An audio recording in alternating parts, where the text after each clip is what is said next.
What is going on, everybody? AHS Rules back again with another video. And this is going to be the first of many videos this week on my channel. It's going to be a loaded week, I should say so myself. And this is going to be a bit of a different video, but a bit of the same. I will explain now. I was going to say in a moment. I want to explain now. Let's get it over with. So, I've been doing my somewhat monthly wrestling fantasy booking videos titled How I Would Book So-and-so Event. WrestleMania, AEW Double or Nothing, and Night of Champions. So, if you notice that, I skipped Backlash. I just felt that it wasn't going to be that big of an event. They proved me wrong. It was a big deal. It was a great event. But, in this video, I'm not going to be booking the full premium live event / pay-per-view. I'm only going to be fantasy booking the Money in the Bank matches for the men's and the women's. The main reason I'm doing that is I feel that if I came here every month and suggested my own things, and then guess what? My own things don't happen, I'm more than likely, I'm kind of screwed out of two things. Because, I'll give an example. So, for Night of Champions, How I'd Book Night of Champions video, I suggested they do Gunther versus Matt Riddle. Obviously, they went in the route of Gunther versus Mustafa Ali.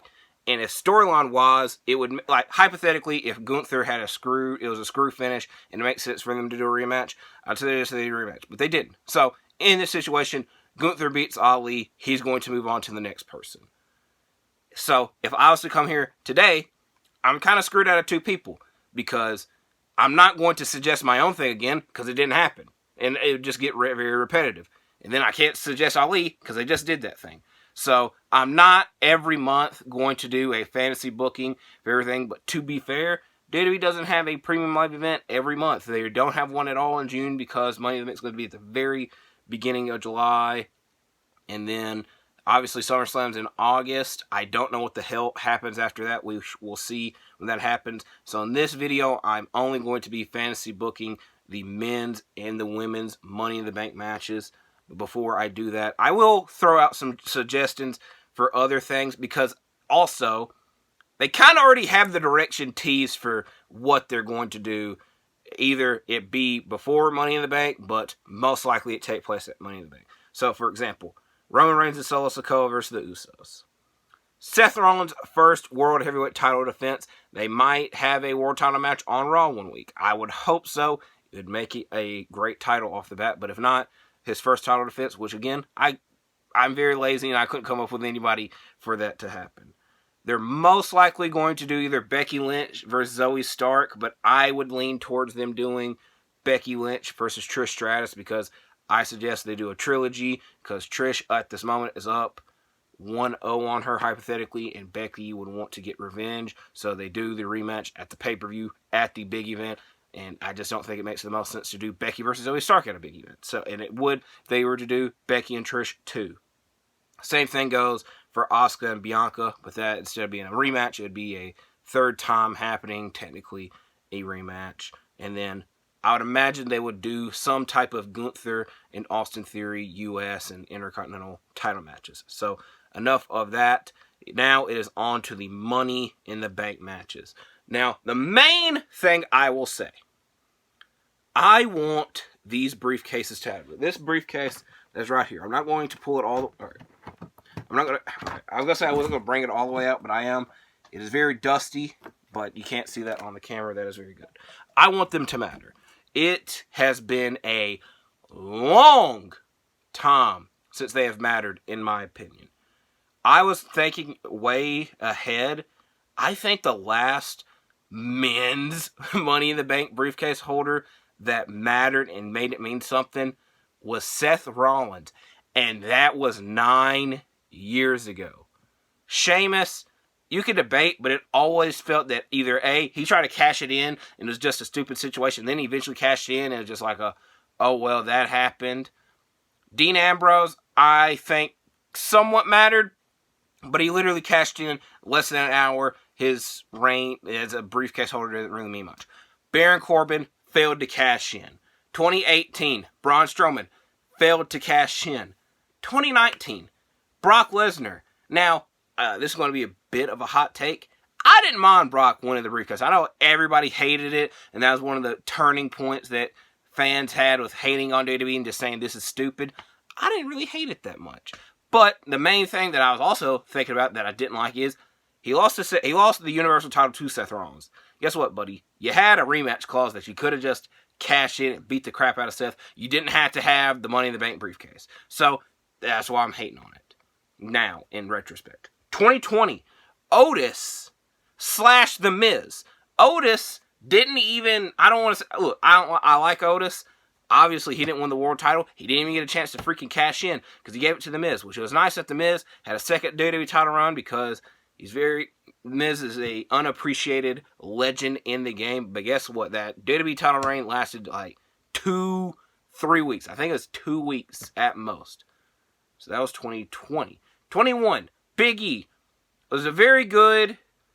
WWE kind of ruined it by announcing in advance, but I'm not going to hate it on it that much. So I might be over-exaggerating, but then obviously 2022 is probably the worst thing that ever happened to the Money in the Bank briefcase. Austin Theory attempted to cash in on the U.S. champion and lost. Not even the world the U.S. champion, and lost. It made it look completely stupid. So, and that's just the men's side. The women's side, every briefcase holder, besides Carmella, has cashed in the same night they won it, or literally the next night. Carmella being the exception. 2018, Alexa Bliss cashed in on the same night. 2019, Bayley cashed in on the same night. 2020, Asuka cashed in the next day. I'll give them a break because they needed to get the belt off of Becky, so I'll give them a pass on that. 2021, Nikki ASH. Sometimes I say AHS because that's my own name. Cashed in the next night, and then Liv Morgan cashed in the same night. So, and Carmella somewhat felt like an important Money in the Bank, Miss Money in the Bank briefcase holder. I don't think I said Mr. Money in the Bank. I think I was going to say Money in the Bank briefcase holder, but I digress. I want these briefcase holders to matter and at least hold them and it means something. And I think the two suggested winners / briefcase holders that I would suggest, I also just suggest 3 times there, and I probably could have changed it, but it doesn't matter, would do that. Now, the women's, I've had this idea for a long time. I believe I suggested it in one of my videos. What video it was a WrestleMania related video. But I've made 3 WrestleMania related videos, so I don't know which one I said it in. But that has not changed. And so I'm going to say who I'd like to see take place in this match, and then I'll go into why I want this hypothetical person to win. So the women's Money in the Bank ladder match. Now, they've already announced, as of this moment, they have already announced one qualifying match, and that be Lacey Evans versus Selena Vega. And as much as I like Selena Vega more than Lacey Evans, I suggested Lacey Evans win just because we saw Selena Vega get a title opportunity recently. We haven't seen Lacey Evans do much, so it's just giving her a chance to do something. So, the first person in this Money in the Bank ladder match would be Lacey Evans. The people joining her from the SmackDown side would be Shotzi, Mia Yim / Mi Chen. I don't know what the hell her name is anymore because it's changed every week. I'm just going to call her Mia Yim. And then Io Sky. Wink, wink. For the Raw side, I have Zoe Stark. Now, I was debating between Zoe Stark and Trish Stratus, but if you heard me earlier go on the spiel talking about Trish Stratus versus Becky Lynch, I would imagine that I'd rather see that, so that's why I don't have Trish involved, and I have Zoe Stark involved in this. That way we don't have to worry about her in the Becky-Trish matchup. Xia Li, who we've not seen do anything in a minute, and I think that she would benefit in this match. Raquel Rodriguez and Candice LeRae. I'm not going to spend any more time wasting. I'm suggesting Io Sky win the Women's Money in the Bank ladder match. We got a bit of a taste of a singles star, Io Sky, in the great match she had with Bianca Belair at Backlash. And now that one of her former allies / current enemy, I guess the best way to suggest it, Asuka is the current champion on. I don't know. She's the Raw Women's Champion, but guess what? They're on SmackDown, and guess what? Everybody hates that they haven't switched the championships back, so that's why I had to specify that. She is the champion on her brand. We are ready to see that one-on-one matchup, and the good thing about it is Io can cash in and announce she's going to cash in, and we get the one-on-one matchup, and it be a big deal, and Io wins because we want Io to have this singles title reign on the main roster because she did a very good job in NXT. She was champion for about a year. I was going to say a year. It was around a year because she won it in May or June and then lost it in April. So that's 10 months too. I'm going to round it and say a year. Freak it. But like I said, Io could benefit from announcing she's going to cash in. We get a big time matchup against Asuka. Or we could see some dissension between Damage Control, get well soon Dakota Kai, but her and Bayley, they've kind of teased that the tensions aren't the easiest.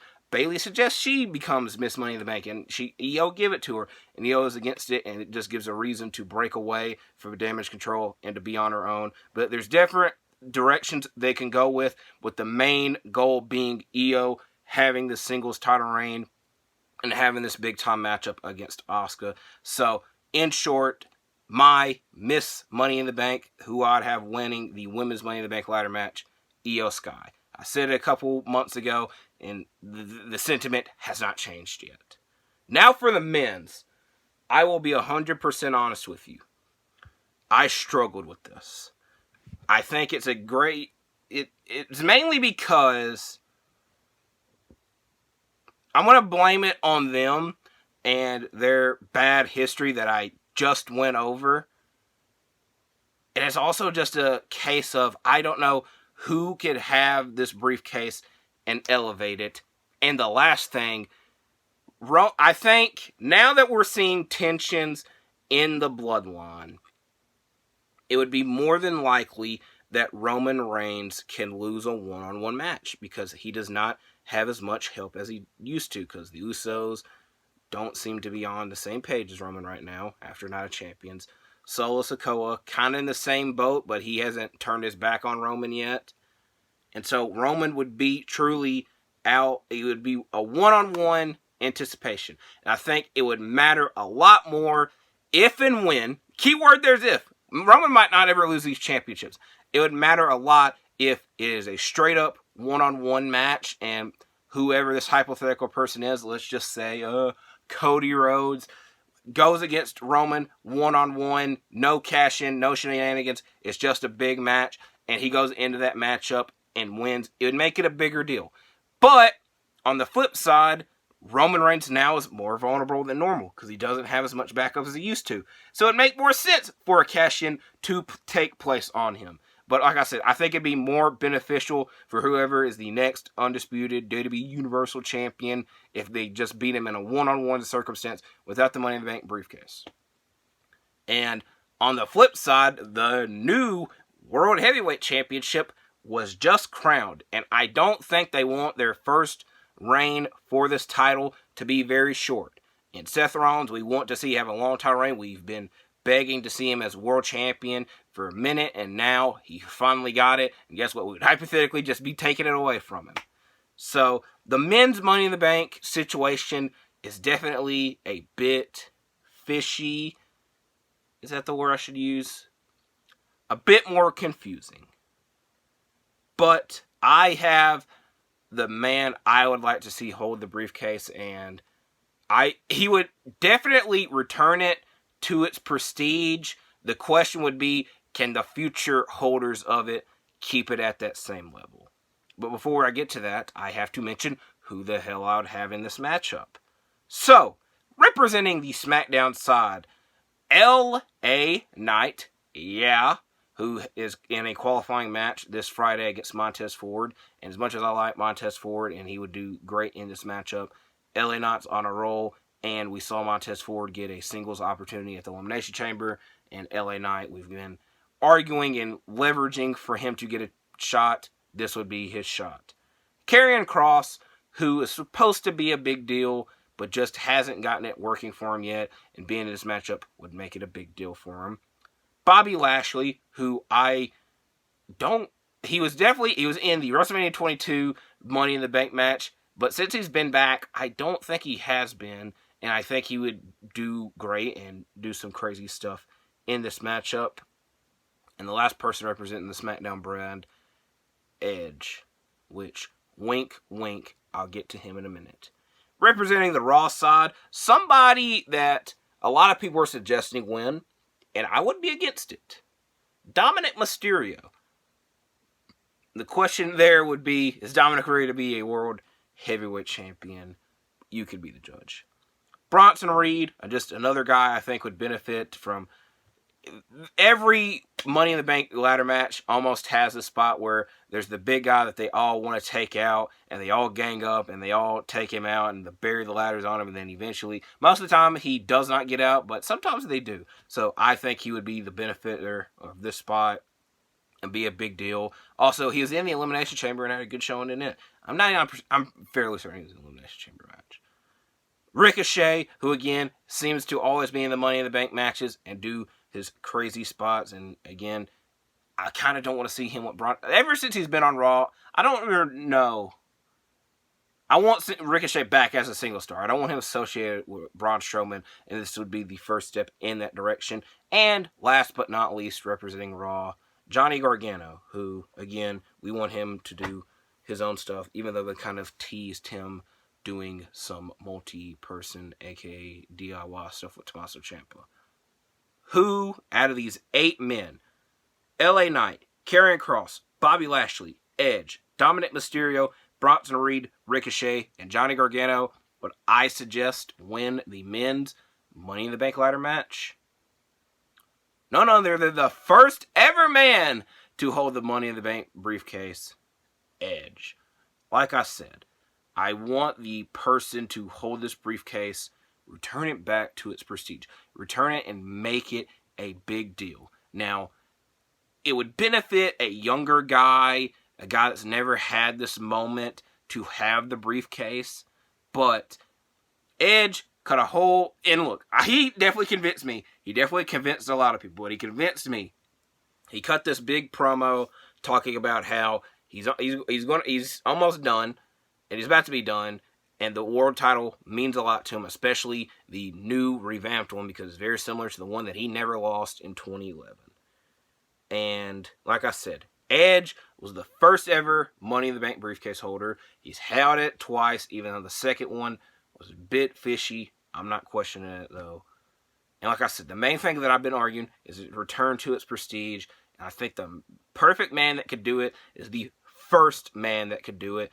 And I'm not against Edge having one more world title reign, where if he's world champion or he's undisputed universe champion, I'm leaning more towards the world heavyweight title. Him and Seth Rollins, I know they had a trilogy. It was a very good trilogy. I think there's still some seeds there that you can go back and deal with some stuff there. But the main thing is, I like to see Edge have one more reign as a world champion, because it could create big-time matchups for him. And like I said it 3 times already. The first person to have the briefcase can return it back to its prestige. And then every year we leverage for different guys to have the briefcase, and it means something. Also, it's something that I've kind of been going back and forth with.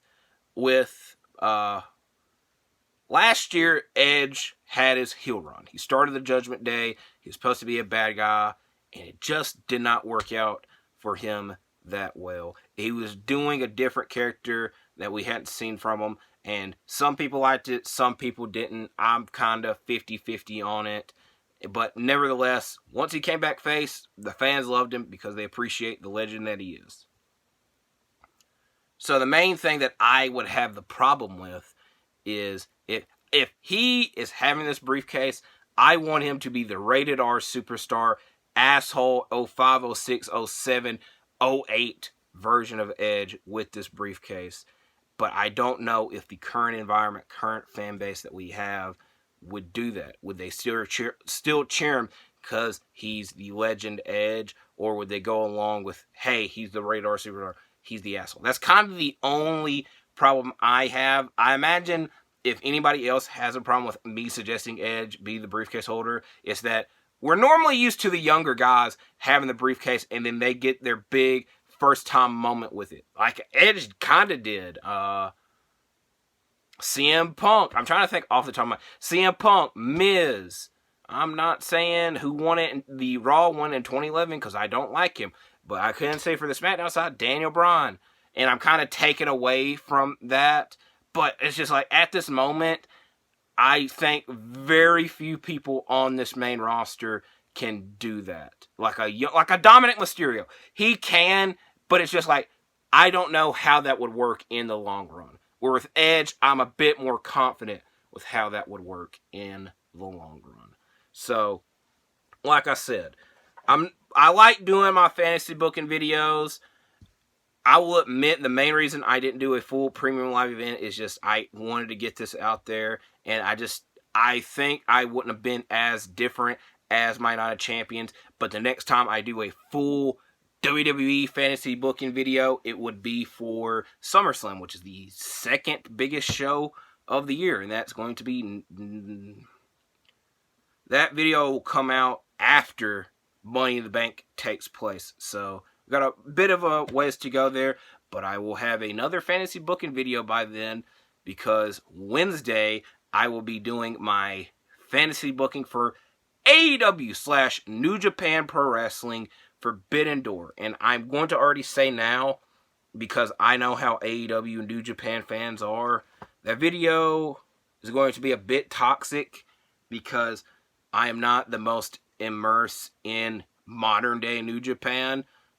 Mostly my knowledge comes from tweets on Twitter and what happens on what they show on the Access television show, because I'm not watching the shows as they happen. I don't go back and watch the shows. Like I said, I just wait for it to air on Access Television. So I'm not the most complex when it comes to the New Japan, modern day New Japan product. And I think I'm leaning towards just doing my AEW / New Japan dream matches. But we'll see that Wednesday. But before Wednesday, we got Tuesday, which is going to be another big video. Because today, we have a big Game 7 in the NBA. The Boston Celtics have came back down 0-3. The Miami Heat were up 3-0. And we're getting a Game 7. So, whichever team does not move on to the NBA Finals, and I didn't want to say whichever team loses, which I went on to say anyways, I will be making a video about on Tuesday because it's going to be the hot topic around, and I think it'd just be the best time to do my off-season Volume 6. It's either Volume 5 or Volume 6. I'm pretty sure it's Volume 6. But it will be solely based on whichever team is not moving on to the NBA Finals between the Miami Heat and the Boston Celtics. And then once the finals take place, I'll talk about those last two teams to wrap that series up. So, going through the schedule this week. Monday, today, you just watched the video. Thank you. It was how I'd book the men's and women's Money in the Bank ladder matches. Tuesday, NBA offseason wish list for the loser of the Miami Heat Boston Celtics Game 7. Wednesday, how I'd book AEW / New Japan Pro Wrestling Forbidden Door 2023. And then Thursday will be Shooting the Breeze Volume 7. I did not let me wait, let's look. It's either Volume 6 or Volume 7. Let's go look at the notepad. Oh my god. Volume 6. So that was the last one was Volume 6. So the next one will be Volume 7, because Thursday will be the start of the NBA Finals, and that mostly just be me previewing the NBA Finals and talk about everything that happened during the week. And then last but not least, Friday, the weekly tradition, the ROH TV review, which I hope this week is not 3 hours long. So, that being said, that is the end of this video. Thank you for liking it. Please like and subscribe, and I'll see you in the next video.